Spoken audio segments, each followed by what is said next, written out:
इंसानी उसूलों को पामाल करती इस पूरी जंग के मरकज में देखा जाए तो इजराइल ही खड़ा है। मिडल ईस्ट में सीज फायर की बातें तो बहुत की गई, लेकिन उसके बाद होने वाली इस खूनी जंग में इजराइल खुद सामने आने के बजाय दूर से जंग की आग में अपना हाथ सेक रहा है। वो बहुत ही शातिराना अंदाज में पूरी दुनिया की नजरों से बचकर बैकग्राउंड में बैठ गया है और इस तबाही का तमाशा देख रहा है, एक तमाशबीन की तरह।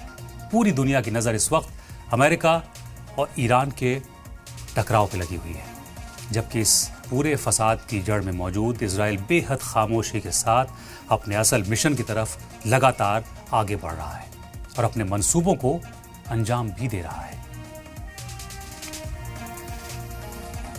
लेबनान और गजा समेत हर फ्रंट पर सीज फायर समझौता हुआ था, लेकिन हकीकत यह है कि समझौते के बावजूद इजराइल के हमले न तो कभी गजा पर रुके और न ही लेबनान पर उनकी बमबारी थमी। इंटरनेशनल कानून और वादों को ताक पर रखकर इजराइल अपनी मनमानी लगातार चला रहा है। लेकिन बड़ा और कड़वा सवाल यह है कि इजराइल की इस खुली मनमानी को आखिर रोके कौन, क्योंकि दुनिया के बड़े बड़े मुल्कों और ताकतों की कमजोर नस इजराइल के हाथों में है, जिसे वो जब चाहे अपने फायदे के लिए दबा देता है और सबको अपने इशारों पर नचाता है। इस बात को समझने के लिए अमेरिकी वाइस प्रेसिडेंट जेडी वेंस की बातों को सुनना बेहद जरूरी है, जो उन्होंने पिछले दिनों एक पॉडकास्ट में बताई है। एक बेहद खास इंटरव्यू में जेडी वेंस ने यह साफ तौर पर दावा किया है कि बदनामे ज़माना एप्स्टीन फाइल का सीधा ताल्लुक इजराइल की खुफिया एजेंसी मोसाद, अमेरिका की CIA और वहां के डीप स्टेट से था। इस फाइल में दुनिया के बड़े बड़े हुक्मरानों, लीडर्स और ताकतवर लोगों के ऐसे राज दफन हैं जो उन्हें पूरी तरह बर्बाद कर सकते हैं। यही वजह है कि दुनिया का हर बड़ा मुल्क और उसका लीडर इस वक्त इजराइल की ब्लैकमेलिंग और उसकी गिरफ्त में फंसा हुआ है।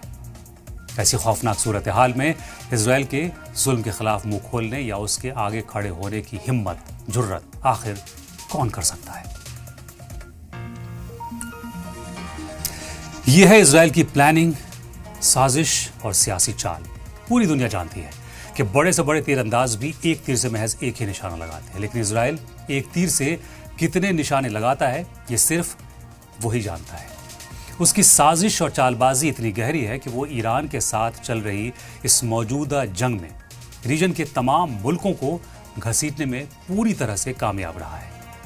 अमेरिका जैसे सुपर पावर को मोहरे की तरह इस्तेमाल करके उसने पूरे रीजन को बारूद के ढेर पर लाकर खड़ा कर दिया है। इजराइल अब खुद दूर खड़े होकर पुरानी रंजिश को नया जामा पहना रहा है और दुश्मन का दुश्मन दोस्त होता है। इसी हिकमत अमली यानी स्ट्रेटजी को अमली मैदान में उतारने की तैयारी कर रहा है इजराइल। इसके तहत अब इजराइल पूरे मिडल ईस्ट के इलाके में शिया और सुन्नी के बीच फिरका वाराना फसाद पैदा करना चाहता है। वो जानता है कि अगर मुस्लिम ममालिक आपस में ही अकीदे और फिरके के नाम पर लड़ पड़े तो उन्हें हराना और इस पूरे इलाके पर कब्जा करना बेहद आसान हो जाएगा। इस नफरत की आग को इस तरह भड़काया जा रहा है कि जिसकी जद में आने के बाद किसी भी मुस्लिम मुल्क को तबाही से बचाया नहीं जा सकेगा। इस साजिश में इजराइल अब सऊदी अरब को आगे करना चाहता है और उसे मोहरे के तौर पर इस्तेमाल करने की फिराक में है। अभी हाल ही में 16 जुलाई को अपने एक इंटरव्यू में इजरायली प्रेसिडेंट ने कहा था कि हम सऊदी अरब से बेहतर और मजबूत रिश्ते चाहते हैं। इजराइल की इस नई चाल को अगर आसान जबान में समझा जाए तो इसका सीधा सा मतलब है कि शिया ईरान से खुली नफरत और सुन्नी सऊदी अरब से बनावटी मोहब्बत का इजहार करना। वो सऊदी अरब को ईरान के खिलाफ एक ढाल की तरह इस्तेमाल करना चाहता है ताकि मुस्लिम मुल्कों के बीच की खाई को कभी भरा ना जा सके। इसी पर काम कर रहा है इजराइल। इजराइल की इस मोहब्बत और दोस्ती की जो भारी कीमत सऊदी अरब को आने वाले वक्त में चुकानी पड़ेगी, शायद इससे खुद सऊदी अरब भी पूरी तरह आगाह नहीं होगा।